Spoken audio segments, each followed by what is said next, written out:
पीठ घेतलं आहे। अर्धा चमचा ऊर्जेचं तूप टाकूया। ह्याच्यात गरम पाणी टाकून घेऊया। ह्याला छान असं मळून घेऊया। 1 चमचा खसखस भाजून घेऊया।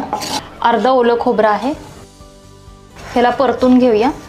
1 चमचा तूप टाकूया। अर्धा वाटी किसलेला गूळ घेऊया। छोटा चमचा इलायची पावडर, ड्रायफ्रूट्स टाकून घेऊया। आता मोदक करायला घेऊया।